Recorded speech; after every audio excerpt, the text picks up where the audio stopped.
विधवा बिमला देवी का बेटा परेश और गांव के किसान का बेटा आनंद दोनों नदी किनारे मछली पकड़ रहे थे।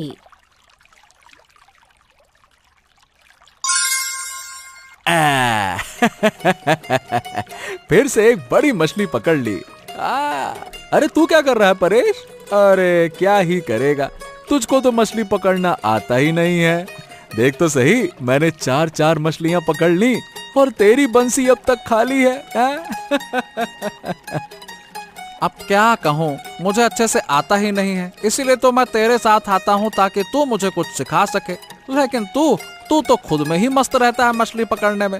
अरे कुछ मुझको भी बता, कैसे पकड़ना है? अरे क्या बताऊं, बस ये समझ ले, मछली पकड़ना मेरा सबसे पसंदीदा शौक है। जब मैं मछली पकड़ता हूँ तो आसपास की दुनिया से कट जाता हूँ, एकदम मन लगाकर।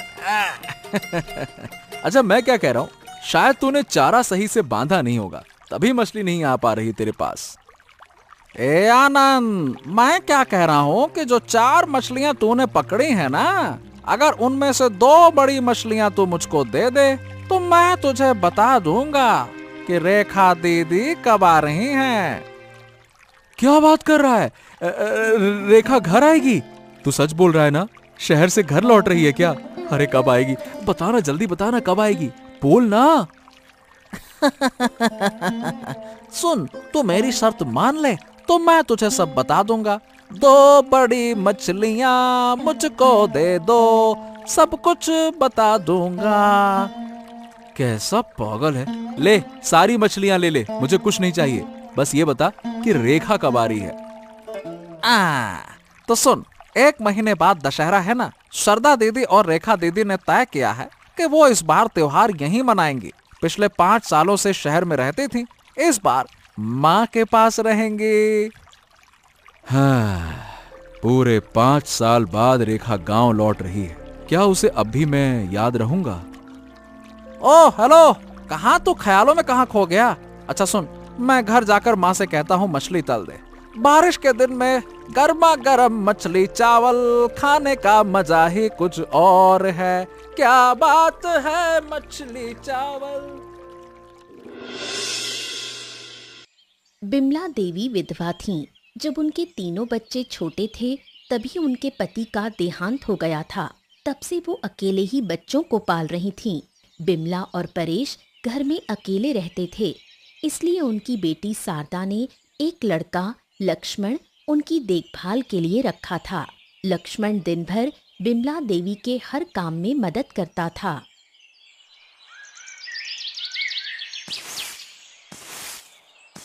अरे अभी कुछ देर पहले ही तो मैं बाजार गया था और आप फिर से झाड़ू लगाने लगी। अरे काकी, आपको कितनी बार कहा है कोई काम मत किया करो। अरे ओ पगले, थोड़ा आंगन बुहारने से क्या हो जाएगा? वैसे भी सारा दिन घर में बैठना मुझे अच्छा नहीं लगता, बहुत बोरियत होती है। अब चाहे जितनी बोरियत हो, लेकिन डॉक्टर साहब ने साफ मना किया है, आपको कोई मेहनत वाला काम नहीं करना है। घर के छोटे मोटे काम के लिए मैं हूँ ना, मैं काहे के लिए हूँ यहाँ पे। मुझे पता है, तू है, इसलिए तो इस सूने घर में थोड़ी शांति मिलती है। बरसों हो गए बेटियों को शहर भेजे हुए, तभी से ही अकेलापन।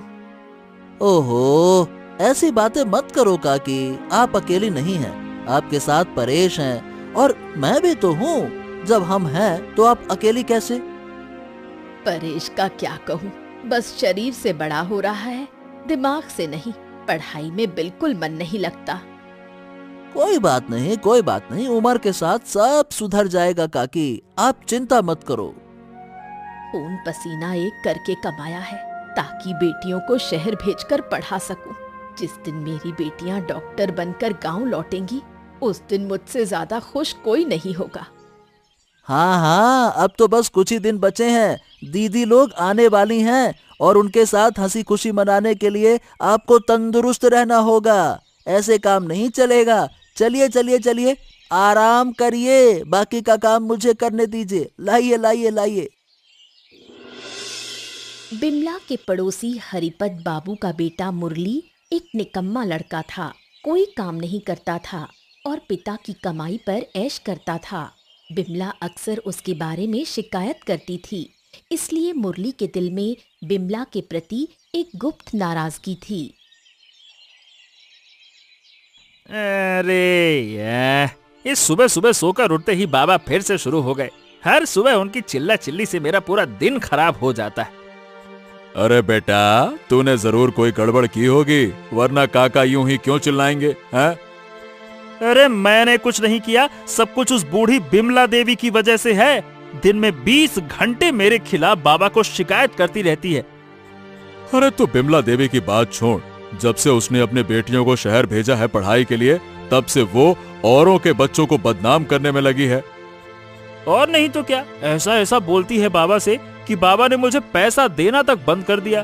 बता भला, क्या कोई काम नहीं उसके पास सिवा दूसरों की जिंदगी में झांकने के? क्या कहूँ, लेकिन मैं क्या कहता हूँ कि उस बिमला देवी को ना सबक सिखाना चाहिए।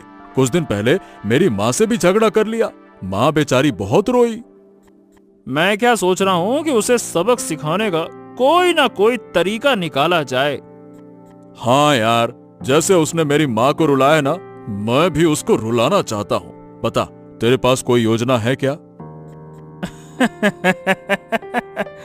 अरे भाई, चालाकी तो मेरी खून में है, बस तू साथ देना। अच्छा तो फिर ठीक है दोस्त, जो करेंगे साथ में करेंगे। शाम को परेश कुछ आम लेकर घर लौट रहा था, तभी उसकी मुलाकात मुरली से होती है।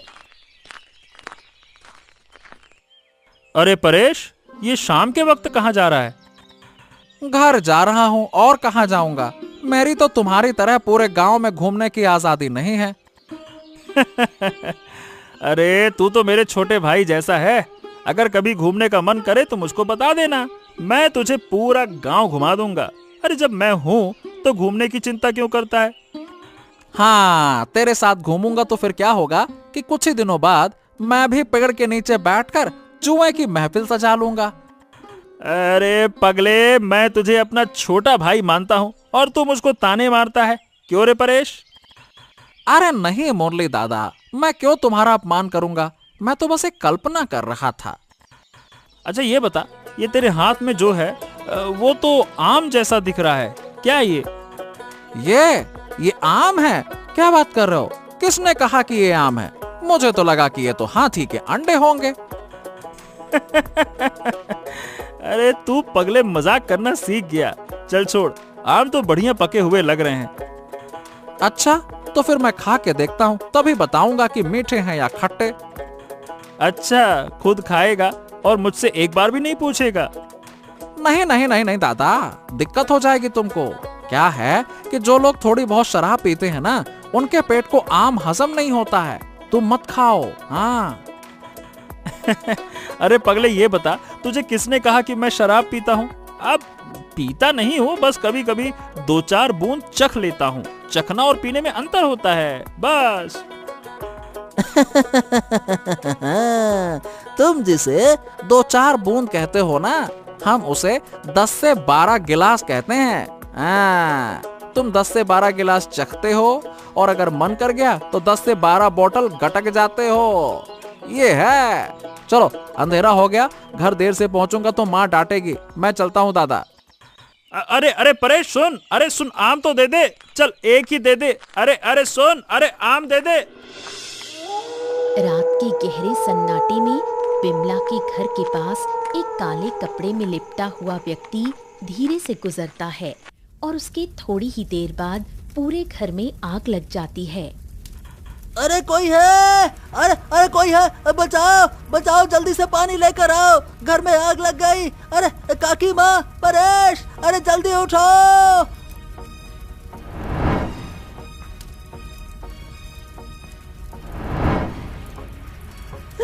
काकी माँ, मैं आपके पाँव पकड़ता हूँ, मुझको माफ कर दो। मैं आखिरी वक्त तक आपको बचाने की कोशिश करता रहा, लेकिन बचा नहीं सका।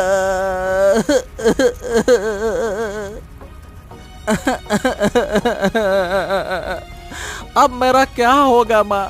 तुम मुझे अकेला छोड़कर क्यों चली गई? मैं तुम्हें कैसे वापस पाऊंगा?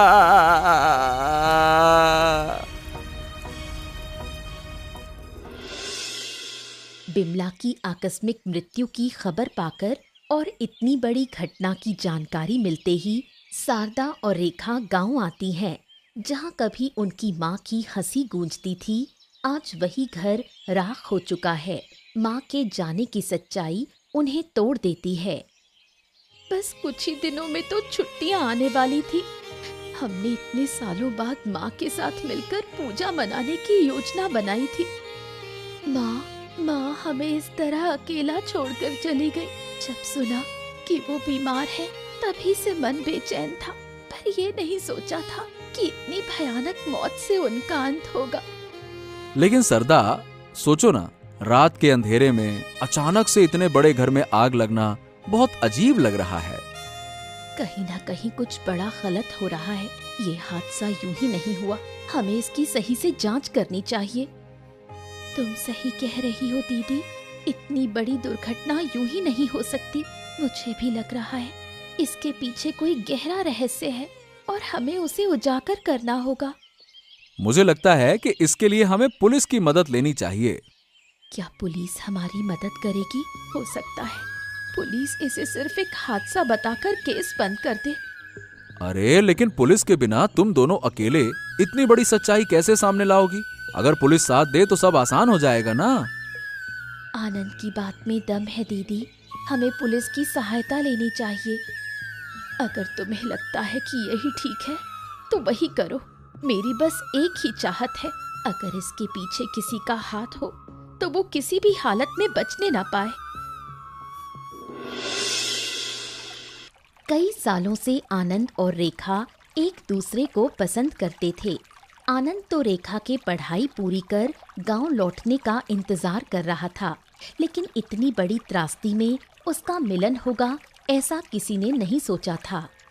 परेश से पहले ही सुन लिया था कि तुम लोग पूजा में घर आ रहे हो। मैं बहुत खुश था, इतने सालों बाद तुम्हें देखने का मौका मिलेगा। वही खुशी मेरे मन में भी थी आनंद, पर सोचा नहीं था कि खुशी इतने बड़े दुख में बदल जाएगी। हाँ, मुझे पता है रेखा कि यह समय तुम्हारे लिए बहुत कठिन है, पर तुम्हें खुद को संभालना होगा। तुम ऐसे टूट नहीं सकती। मैं तुमको टूटते हुए नहीं देख सकता रेखा। कहने में जितना आसान है, जीने में उतना नहीं आनंद। कोई कितना भी समझने की कोशिश करे, पर हमारा दर्द कोई नहीं समझ सकता। हाँ, शायद मैं तुम्हारी पीड़ा पूरी तरह से ना समझ सकूं, लेकिन मैं महसूस कर सकता हूँ रेखा। बस इतना जान लो कि मैं हर हाल में तुम्हारे साथ हूँ। क्या आज भी तुम्हारे दिल में मेरे लिए उतनी ही जगह है आनंद? क्या इन 5 सालों में कुछ नहीं बदला? शायद बदल जाता अगर मैंने बदलने दिया होता, पर इन 5 सालों में मैंने सिर्फ तुम्हारी यादों के सहारे जिया है रेखा। मैंने सोचा था वक्त के साथ तुम मुझे भूल चुके होंगे, कोई नई जिंदगी शुरू कर ली होगी। तुम्हें पता है, जिस दिन तुम गांव छोड़कर गई थी उसी दिन मेरी जिंदगी रुक गई थी। मैंने वादा किया था कि तुम्हारे लौटने का इंतजार करूंगा। मैं भी इन 5 सालों में तुम्हें कभी नहीं भूली। क्या अब भी तुम मेरे साथ आ सकते हो इस मुश्किल वक्त में? हाँ, इस सवाल का जवाब दे चुका हूँ रेखा। मैं हमेशा तुम्हारे साथ हूँ। शारदा और रेखा ने आनंद की सलाह पर पुलिस की मदद ली। जब पुलिस ने पूरे घर की अच्छी तरह से जांच की तो उन्हें घर के बाहर एक शराब की बोतल और एक छोटा रूमाल मिला। देखा रेखा, जैसा हमें शक था वैसा ही हुआ। घटनास्थल से शराब की बोतल मिली है और ये साबित करता है कि इसमें किसी का हाथ जरूर है। लेकिन ये रूमाल किसका हो सकता है? अगर एक बार पता चल जाए तो समझो आधी समस्या हल हो गई। अब जब ये चीजें मिल गई हैं ना, तो पुलिस को असली गुनहगार पकड़ने में ज्यादा वक्त नहीं लगेगा। बस थोड़ा सा धैर्य रखो, हम जरूर अपराधी को ढूंढ लेंगे, देखना। लेकिन सिर्फ पुलिस पर सब कुछ छोड़ देने से कुछ नहीं होगा। हमें भी कुछ कदम उठाने होंगे असली अपराधी तक पहुंचने के लिए। मुझे ऐसा लग रहा है कि मैंने ये रुमाल किसी बहुत परिचित के पास देखा है, लेकिन अभी याद नहीं आ रहा। कहीं तो देखा है मैंने इसको। माफ कीजिएगा अगर मैं बीच में बोल रहा हूँ, लेकिन मैं एक बात कहना चाहता हूँ, हमारे घर के पास जो हरिपत बाबू का बेटा है ना, वो भी तो दिन भर शराब पिए घूमता रहता है। हाँ लक्ष्मण, लेकिन सिर्फ नशा करने से किसी पर शक नहीं किया जा सकता ना। शराब की बोतल तो किसी कारण से भी हो सकती है, लेकिन असली चीज है सबूत। एक मिनट, रुकिए। एक दिन मैं पेड़ के नीचे बैठा था, तब मुरली दादा के हाथ में ऐसा ही रुमाल देखा था, याद आ गया। अरे हाँ, मैं पक्के तौर पे कह सकता हूँ कि ऐसा ही रुमाल मुरली दादा के पास था। लेकिन मतलब मुझे यकीन नहीं हो रहा कि मुरली दादा इतना बड़ा काम क्यों करेंगे। उसकी तो हमारे साथ कोई दुश्मनी भी नहीं थी। अब इस सवाल का जवाब तो मुरली ही दे सकता है। चलो, हमें पुलिस के पास जाना चाहिए।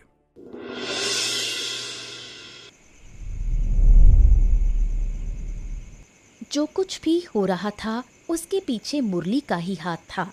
लेकिन जब उसे पता चला कि रेखा ने पुलिस की मदद ली है और जांच चल रही है, तब उसे अपने कर्मों पर पछतावा होने लगा। अरे तू इतना चुप क्यों है रे? तेरे दिमाग में कुछ तो चल रहा है, तू मुझको बता नहीं रहा है। सच सच बता, किस बात की चिंता सता रही है तुझे? बोल। मैं क्या कहूँ भानु, मैंने एक बहुत बड़ी गलती कर दी है। एक तरह से कहूँ तो ये पाप है। अब मैं नहीं जानता कि इसका प्रायश्चित कैसे करूँ। अरे लेकिन तूने गलती क्या की है वो तो बता, वरना मैं मदद कैसे करूँगा। ये बहुत बड़ी गलती है और मुझे नहीं लगता कि इसका हल इस दुनिया में किसी के पास है। ओहो, इतने घुमा फिरा के बातें मत कर, साफ साफ बोल। मेरा नशा हवा हो रहा है। अगर तूने कभी मुझसे कुछ नहीं छिपाया तो अब क्यों छुपा रहा है? बोल ना। भानु, विमला देवी की मौत, उनके परिवार के साथ जो कुछ भी हुआ, इन सब के पीछे मेरा ही हाथ था। मैं इसके लिए जिम्मेदार हूँ। हाँ?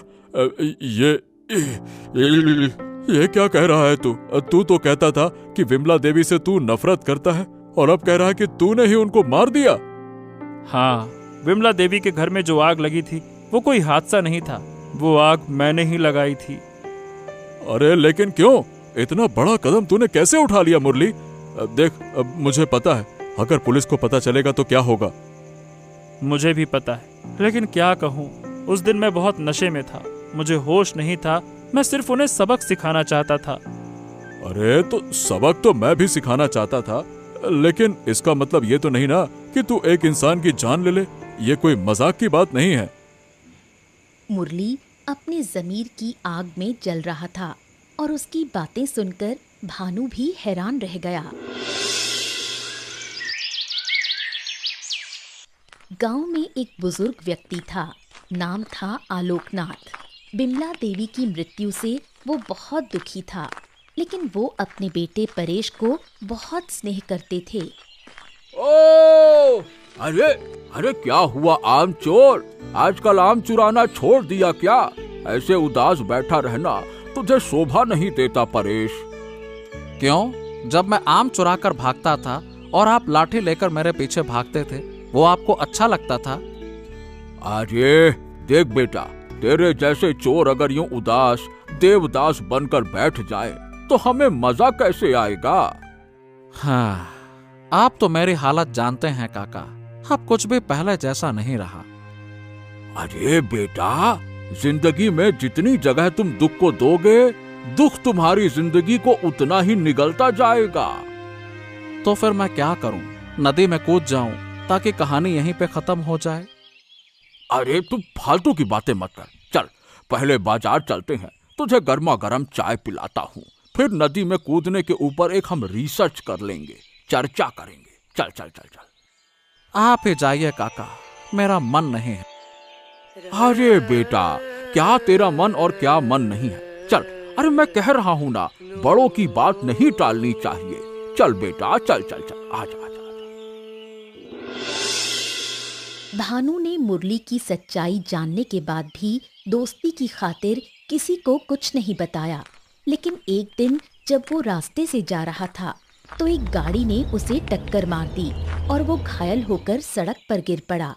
उसी रास्ते से आनंद और रेखा गुजर रहे थे और उन्होंने उसे अस्पताल पहुंचाया। जब मैं खून से लथपथ सड़क पर पड़ा था, लोग मुझे देखकर भी चले जा रहे थे। अगर तुम दोनों वक्त पर नहीं पहुंचते तो शायद मैं मर ही गया होता। शांत हो जा भानु, ये सब ऊपर वाले की मर्जी है। आजकल सड़कों पर बहुत हादसे हो रहे हैं, अगली बार जरा संभल कर चलना। तुम्हारी हालत अब ठीक है, इस बात की हमें बहुत खुशी है। हमने तुम्हारे लिए कुछ दवाइयाँ छोड़ी हैं, समय पर लेना। अब हमें जाना होगा। हाँ, मुरली पर शक है। रुको रेखा,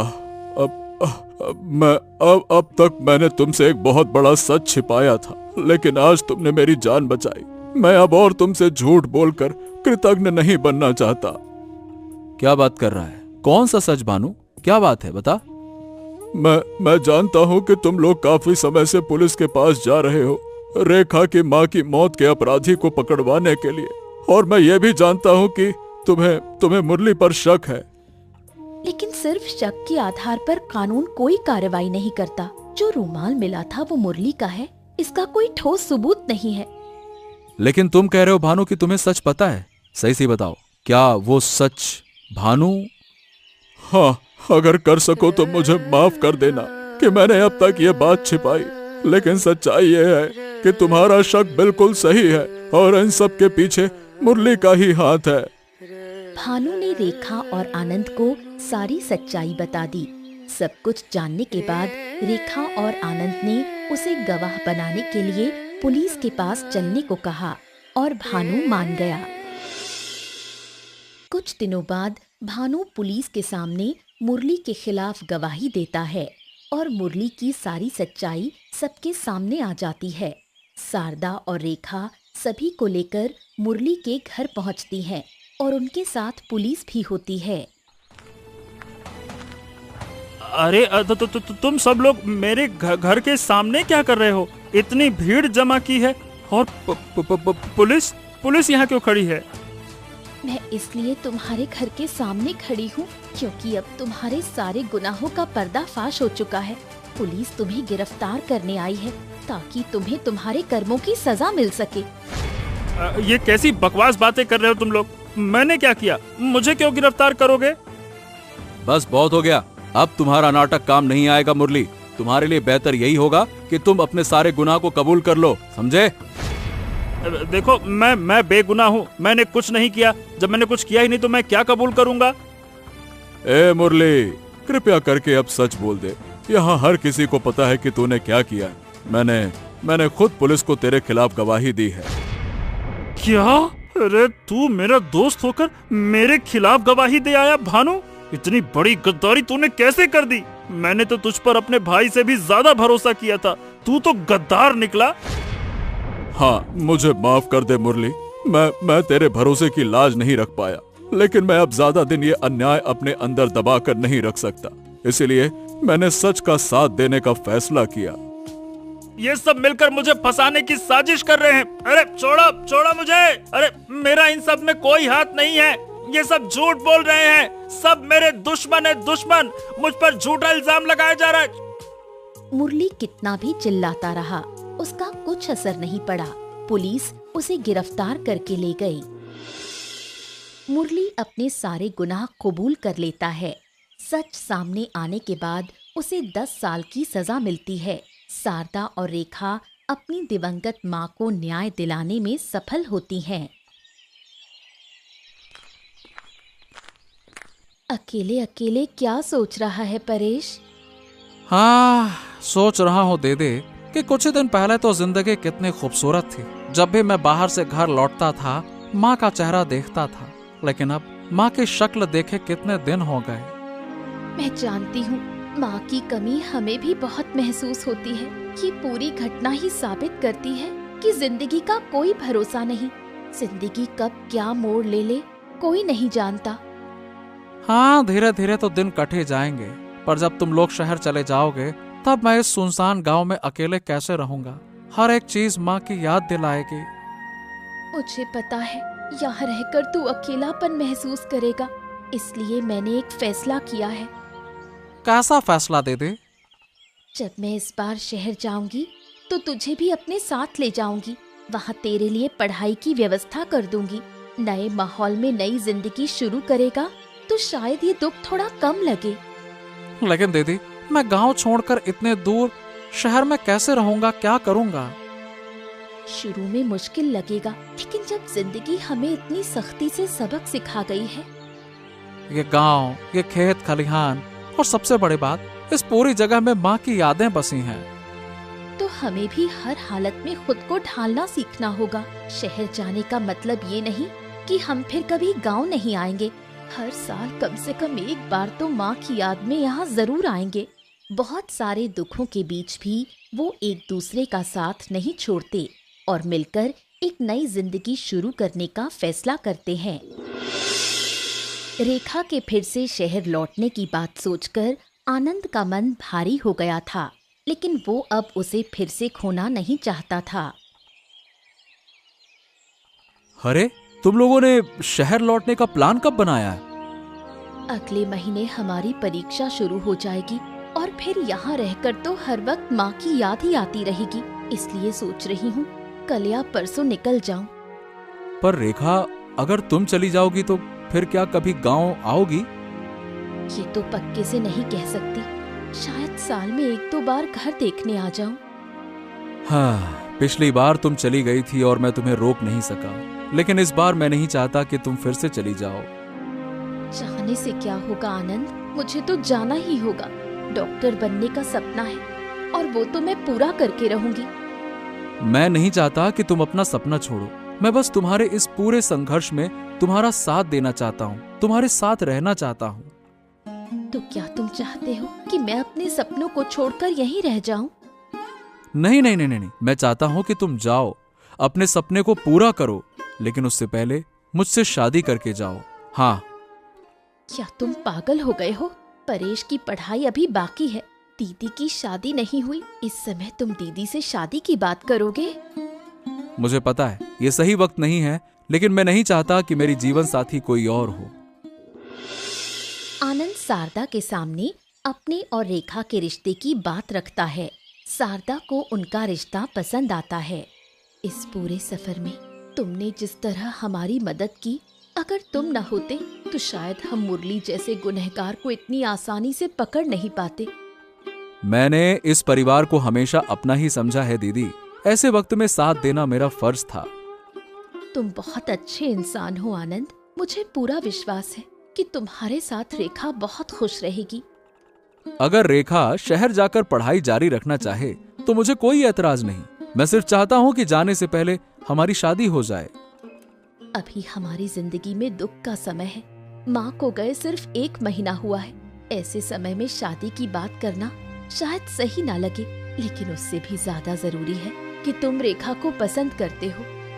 मैं पिछले 5 साल से उसका इंतजार कर रहा था, फिर अचानक यूं उससे मिलना, ये मेरे लिए किसी चमत्कार से कम नहीं था। अगर रेखा को कोई एतराज ना हो तो मुझे तुम्हारे और उसके रिश्ते से कोई परेशानी नहीं है।